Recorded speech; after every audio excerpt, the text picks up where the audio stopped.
दोस्तों, आपने एक कहावत जरूर सुनी होगी, समझदारी जुबान से नहीं कानों से पहचानी जाती है। यानी असली समझदार वो नहीं जो ज्यादा बोलता है, बल्कि वो है जो ज्यादा सुनता है और कम बोलता है। और यही बात हमें जिंदगी में बहुत गहराई से सोचने को मजबूर करती है।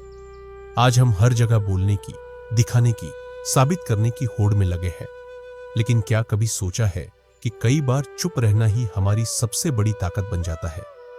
मौन यानी खामोशी कोई मामूली चीज नहीं है। ये एक ऐसी कला है जो हर किसी के बस की बात नहीं। बाहर से देखने में ये जितनी आसान लगती है, असल में इसे निभाना उतना ही कठिन होता है। चुप रहना मतलब खुद पर कंट्रोल रखना, अपने गुस्से, भावनाओं, विचारों और अहंकार पर नियंत्रण रखना। अब आप सोचेंगे कि भला चुप रहने से क्या हासिल होगा? क्या लोग हमें कमजोर नहीं समझेंगे? हाँ, कुछ लोग आपकी खामोशी को आपकी कमजोरी मान सकते हैं, लेकिन सच्चाई यह है कि कुछ खास मौके ऐसे होते हैं जब मौन रहना ही सबसे बड़ा जवाब बन जाता है।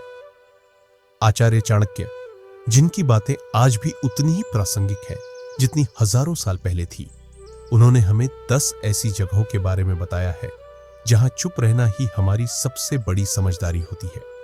आइए विस्तार से समझते हैं वो 10 मौके जहां खामोशी रखना जरूरी है। अगर आपके आसपास झगड़ा हो रहा हो, चाहे वह आपके परिवार में हो या बाहर कहीं, तो वहां चुप रहना ही सबसे अच्छा तरीका है। जब 2 लोग गुस्से में हो तो उनके बीच किसी तीसरे की बात न तो सुनी जाती है, न समझी जाती है, बल्कि आपकी बात आग में घी का काम कर सकती है। अगर झगड़ा आपसे जुड़ा नहीं है, फिर भी आपने बीच में बोलने की गलती कर दी, तो शायद आप बेवजह मुसीबत में पड़ सकते हैं। चाणक्य कहते हैं, जहां लड़ाई हो वहां चुप रहना ही विवेक है। याद रखिए, मौन रहकर आप न केवल अपनी इज्जत बचाते हैं, बल्कि माहौल को बिगड़ने से भी रोक सकते हैं। जब लोग खुद की तारीफों में लगे हों, कई बार हम ऐसे लोगों के बीच फंस जाते हैं जो बस अपनी तारीफ करते रहते हैं। मैंने ये किया, मैं सबसे बेहतर हूं, मेरे बिना कुछ नहीं हो सकता। ऐसे में अगर आप भी अपनी कोई बात रखने की कोशिश करते हैं, तो वो लोग आपकी बात सुनने की जगह मजाक उड़ाएंगे। चाणक्य कहते हैं, जहां अहंकार बोल रहा हो वहां खामोशी ही सबसे ऊंची भाषा होती है। इसलिए ऐसे माहौल में शांत रहिए। आपकी चुप्पी ही आपके आत्मसम्मान की रक्षा करेगी। जब कोई किसी की बुराई कर रहा हो, अगर कोई आपके सामने किसी तीसरे इंसान की बुराई कर रहा है, तो वहां भी चुप रहना समझदारी है। क्योंकि जो व्यक्ति आज किसी और की बुराई कर रहा है, वो कल किसी और के सामने आपकी बुराई भी कर सकता है। और अगर आपने उस बुराई में अपना मत दे दिया, तो आप भी उस गॉसिप का हिस्सा बन जाएंगे। बेहतर यही है कि ऐसी जगहों से दूरी बना ली जाए, या कम से कम चुप रहा जाए। जब आपके पास अधूरी जानकारी हो, आजकल हर कोई एक्सपर्ट बना फिरता है। लोग बिना पूरी जानकारी के किसी विषय पर राय देने लगते हैं, लेकिन आधा ज्ञान बहुत खतरनाक होता है।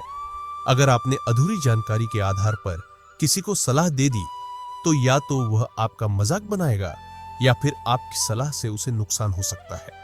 इसलिए जब तक आपको किसी विषय पर पूरी जानकारी न हो, तब तक उस पर चुप रहना ही अच्छा है। जब सामने वाला आपकी भावनाएं नहीं समझ रहा हो, अगर आप अपनी सच्ची बात, अपनी भावनाएं किसी से कह रहे हैं और वह व्यक्ति उन्हें समझ ही नहीं पा रहा, तो फिर वहां कुछ भी कहना वक्त की बर्बादी है।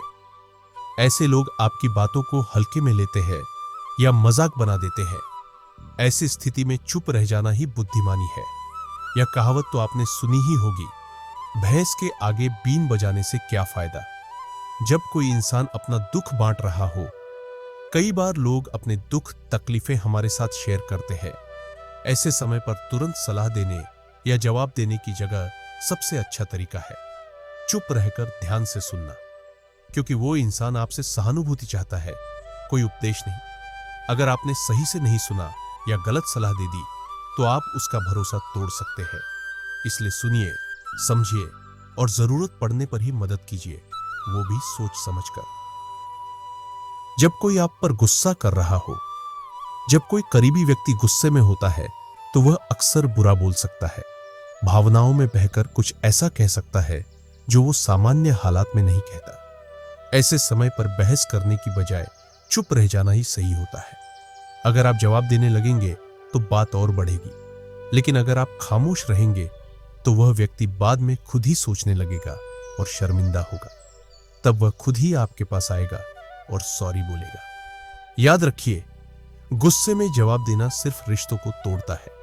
जब कोई विषय या मुद्दा आपसे जुड़ा ना हो, अगर कोई मुद्दा या बहस ऐसी हो जिसमें आपका कोई लेना देना नहीं, तो उसमें दखल देना केवल मूर्खता होगी। बिना वजह अगर आप उसमें बोलेंगे तो या तो लोग आपको टोकेंगे या फिर मजाक बनाएंगे।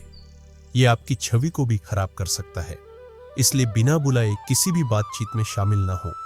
जब तक कोई आपसे राय न मांगे तब तक चुप रहिए।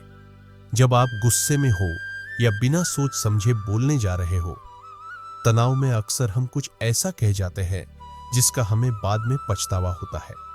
इसलिए चुप रहना सीखिए। अगर आप बिना चिल्लाए अपनी बात नहीं कह सकते तो वहां चुप रहना ही बेहतर है। चिल्लाकर बात करने से सामने वाले को लगता है कि आप अपनी बात जबरदस्ती थोपना चाह रहे हैं और इस वजह से आपके रिश्तों में खटास आ सकती है।